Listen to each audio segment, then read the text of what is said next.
Sonia St. Clair. I'm from Queensland, Australia, on the beautiful Gold Coast.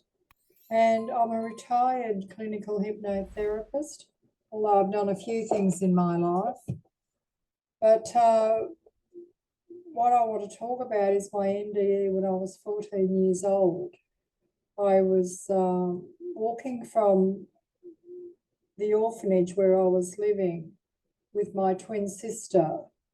I had acute appendicitis for 3 days. And anyway, we ended up walking to the hospital, and halfway to the hospital, my appendix burst. And that's when I went to the light. I didn't go through a tunnel.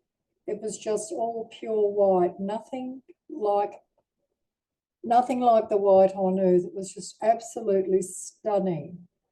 And in that light, I was enveloped by love, so much love, which I recognized when I was with God, because the first 14 years of my life, when my appendix burst, I had not ever been loved or knew about love or really knew that it existed. So when I was with God and in his world, the love was absolutely overwhelming.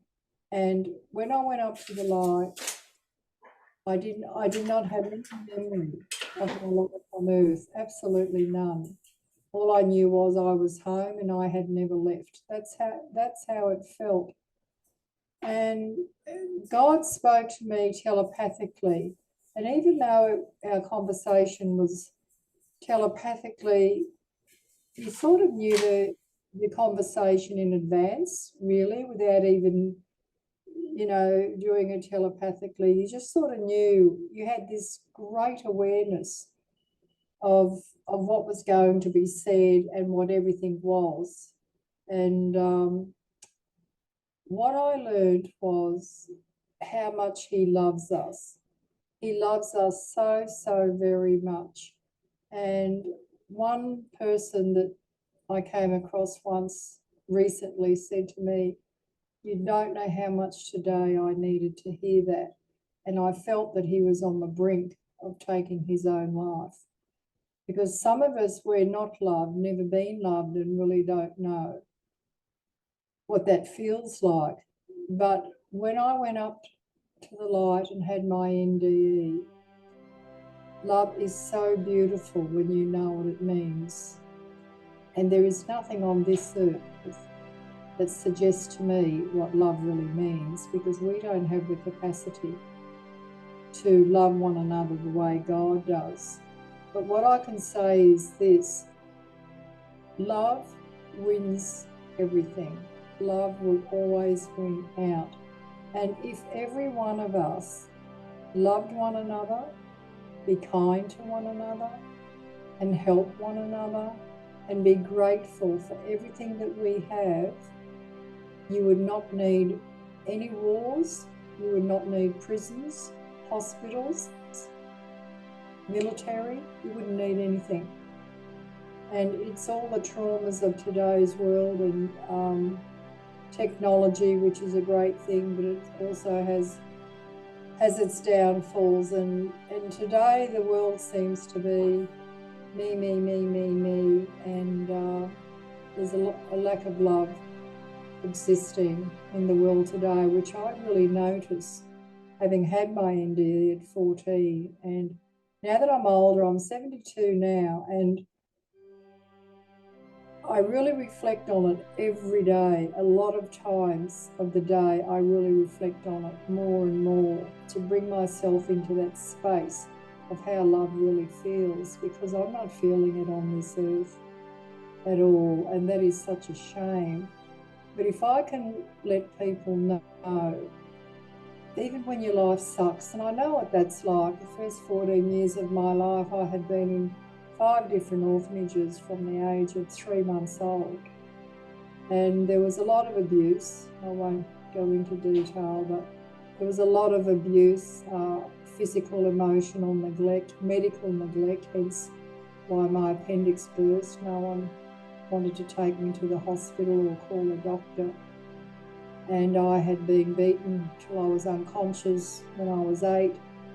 So I get it. I know rejection big time. I know the pain and the suffering of what a lot of people are going through. And all I can say is how I got through that and am still alive today, because a lot of us aren't. My twin sister didn't survive. She died 11 years ago. And a lot of people that were raised in orphanages do suicide because they just don't see any way out. And for me, my way out was forgiveness.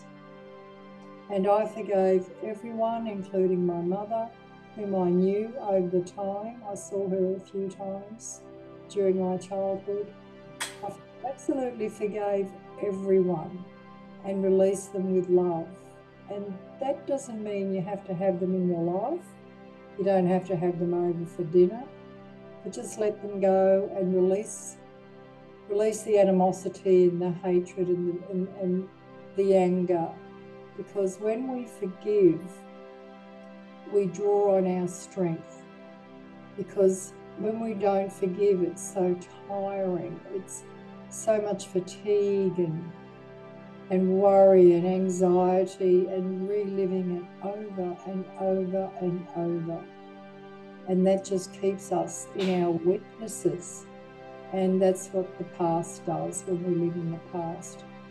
And for me, forgiveness is the biggest thing you can do. And I know it's going to be hard for a lot of you, and some of you won't want to go there. You will not want to forgive, and I understand it. You know, if you don't want to forgive, you have the permission not to forgive.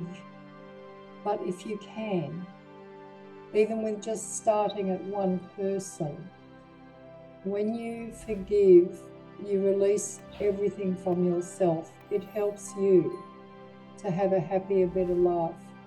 And how I do that is because I draw on the love that I felt in my NDE. His love, the capacity that God has to love us, is beyond mankind's realm of thinking. It really is. The greatest love on earth is nothing compared to what's on the other side. I never experienced anything negative. All I knew was love. All I knew was God. And all I learned from him was be kind to one another. Again, love one another, be helpful. And that doesn't mean we have to be perfect. I'm not perfect by any means. I have my days, believe me, but I try. And all I remember is the love that I felt when I was 14. And I came back when I woke up in hospital after surgery. I was so disappointed that I was back on this earth, because I knew what was ahead of me. I knew what was set before me, and that was a very difficult life. It was something I knew from the age of 7, that my life would be difficult. And it was very difficult, because having been raised with a lot of violence and abuse, I ended up marrying a man that was that way. And so that was all I knew, and it was familiar. So that's the life I had for a long time. And it wasn't until I was 40 years old that I thought to myself, you know what? You are worth more. You are worth more than this. I don't know what it was, how I was going to get it. All I knew was I wanted the happiness, success, and to be free from this kind of pain and suffering that I too allowed to happen. And if I can help anyone today that's suffering with anger, being abused in any way, shape or form, I want you to know you are worth more. God did not create you for nothing. He does not make mistakes. I know that's an old cliche, but really he doesn't make mistakes. You are here for a reason, and you have a purpose. And some of us have a bigger purpose than others. Some of us might think, well, why am I here? What is my purpose? But you could say just one thing to someone that could literally save their life, and you will never know that. And then that will then create a ripple effect from that person to another person, and so on.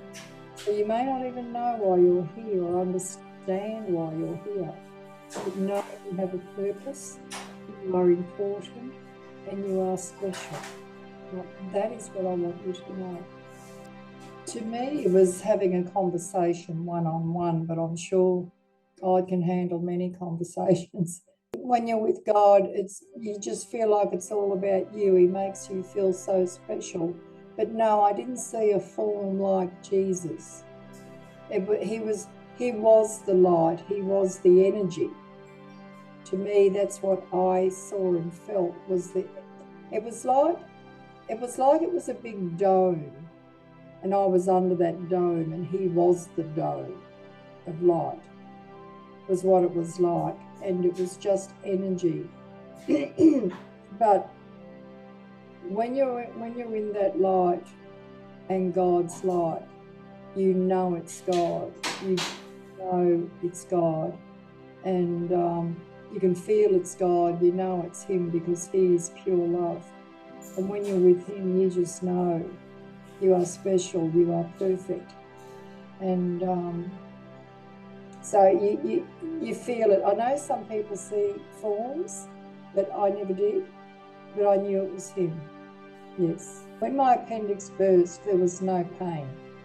I was in a lot of pain for 3 days, bent over and very febrile. And in the instant my appendix burst, I was gone. I didn't feel myself travelling to a place or a time. I just was there. That's how it was for me. It was like I had passed out and went straight to the light, but had no awareness of it. And when I got to the hospital, I don't even remember getting to the hospital. When I got to the hospital, I was 20 minutes from death, according to the doctors. I actually collapsed in the doctor's arms. And it was, I'll never forget it. It was Friday, the 14th of August, 1964 at 4 p.m. And we went to the hospital. Imagine emergency on a Friday afternoon at 4 o'clock. It was so busy. And my twin sister took me up to the triage nurse, and she was so brave because we were both worn down over 14 years of orphanage life. And she said, my sister's sick, she needs help. And it was the first time she'd ever spoken up in such a confident way.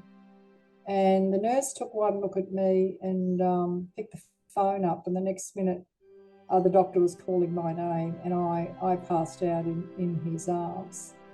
And he was I came to, he put me up on a trolley, and I came to, and he was flabbergasted that I was in such a state.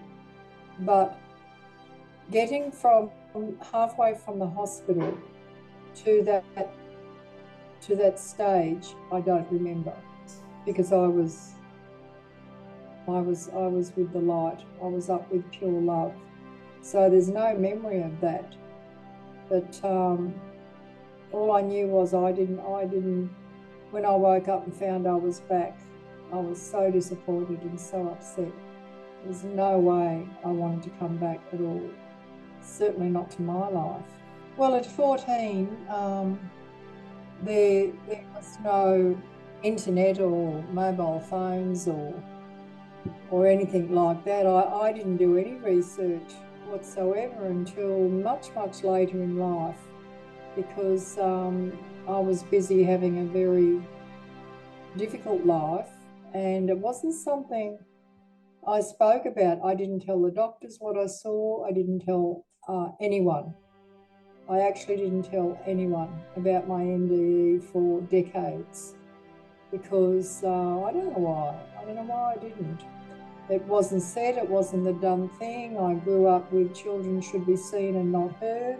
So what you had to say wasn't important, you weren't important.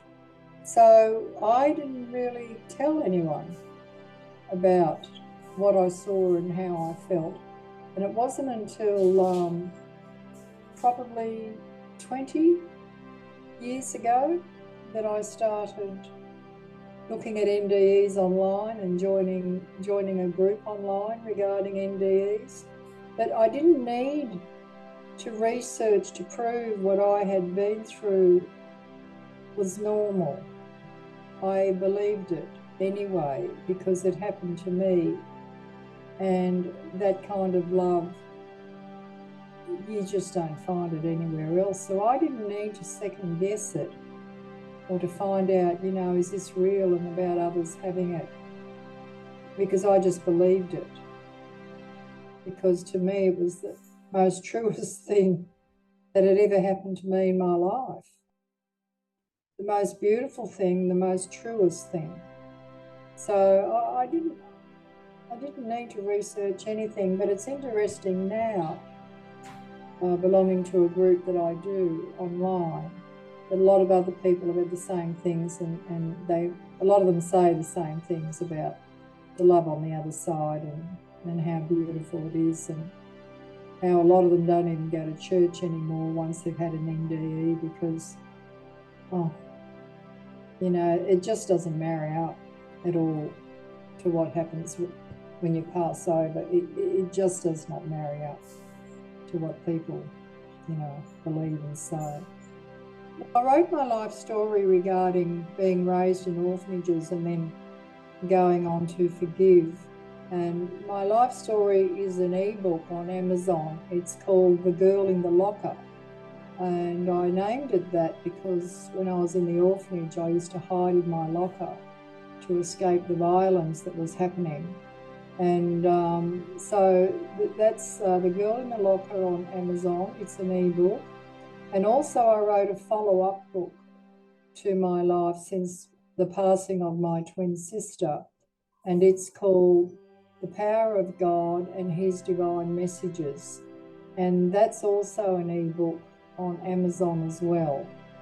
And that's very interesting, that actually I go on to say quite a few things that happened to me from the age of 7 regarding speaking telepathically with God. That's a whole other story. But so I've got those on Amazon, and I'm hoping when people read those that maybe somehow they can forgive and try and have some kind of peace in their life and have a better life for themselves instead of living in the angst and the past. And again, I know how hard it is for a lot of people, but those books are very comforting, especially the second one. But best to read The Girl in the Locker first, because that'll tell you a lot about the orphanages and then how I went on to forgive. Again, I want people to know that how loved they really are and how special they are, and they are here for a reason, and that they have a purpose, even if it seems insignificant. I want them to know that they are worth more, and there's stuff here for them to do, especially if you can get out of your own stuff in order to do that. I think life is very precious, and we just can't waste it sitting back worrying about everything and living in the past all the time. And I know there's always triggers, but try, if you can, to make peace with everything and forgive, and hopefully have a better life for yourself.